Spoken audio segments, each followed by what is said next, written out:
నగరపాలక సంస్థలో పనిచేస్తున్న కాంట్రాక్ట్ పారిశుద్ధ్య కార్మికుల శ్రమ దోపిడీ అరికట్టి శాశ్వత ఉద్యోగులుగా గుర్తించే వరకు పారిశుద్ధ్య కార్మికులకు జనసేన పార్టీ అండగా ఉంటుందని Janasena party manifesto committee member, PSC సభ్యులు, కాకినాడ సిటీ ఇన్ఛార్జి ముత్తా శశిధర్ తెలిపారు.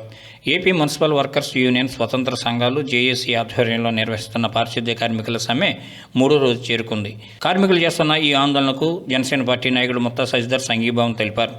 ఈ సందర్భంగా ఆయన కార్మికులను ఉద్దేశించి మాట్లాడుతూ మున్సిపల్ కార్మికుల డిమాండ్స్ పరిష్కరించడంలో రాష్ట్ర ప్రభుత్వం మోగబోయిందన్నారు. కాకినాడ కార్పొరేషన్కు పన్నుల రూపంలో చెల్లించి ఆదాయాన్ని తిరిగి ఉద్యోగులకు, పారిశుద్ధ్య కార్మికులకు సరైన సమయంలో జీతాలు చెల్లించకుండా ఎమ్మెల్యే ద్వారంపూడి చంద్రశేఖర్ రెడ్డి నిధులను దారి మళ్లించి కార్పొరేషన్ దివాలా స్థితికి తెచ్చే ప్రయత్నం చేస్తున్నారని ఆరోపించారు.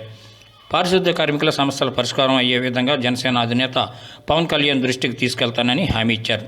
ఈ కార్యక్రమంలో AP municipal workers union Kakinada committee అధ్యక్షులు బొబ్బిలి శ్రీనివాస్, ఏఐటీయూసీ సీనియర్ నాయకులు పెద్దిరెడ్డి సత్యనారాయణ తదితరులు ఉన్నారు.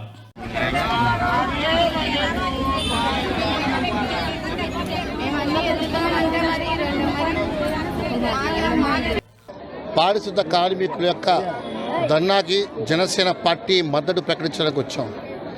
వాళ్ళు అడిగింది ఏమిటి? ఈ 5 సంవత్సరాల్లో మాకేం చేశారు?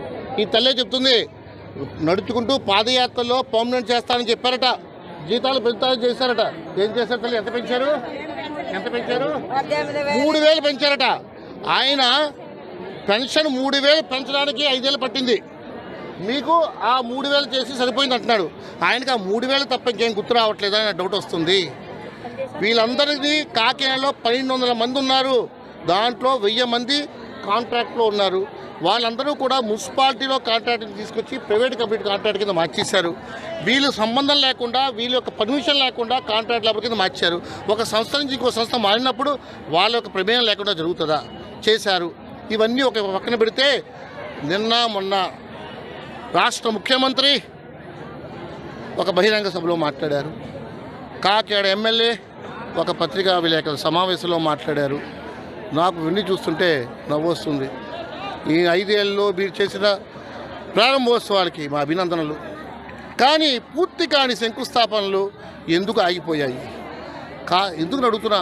కుంభాభిషేకం రేవులో ఆ వేళ రాజశేఖర రెడ్డి గారు చేసిన శంకుస్థాపన చేయించిన రేవు ఎందుకు ఆగిపోయింది?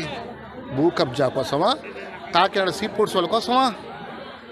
రాజశేఖర రెడ్డి గారు రాష్ట్రంలో ఎక్కడా లేని విధంగా బ్యాంకుపేటలో రెడ్డి సమాజ వర్గానికి ఇల్లు కడతారని సముదాయాన్ని శంకుస్థాపన చేశారు. అది ఎందుకు అవ్వలేదు?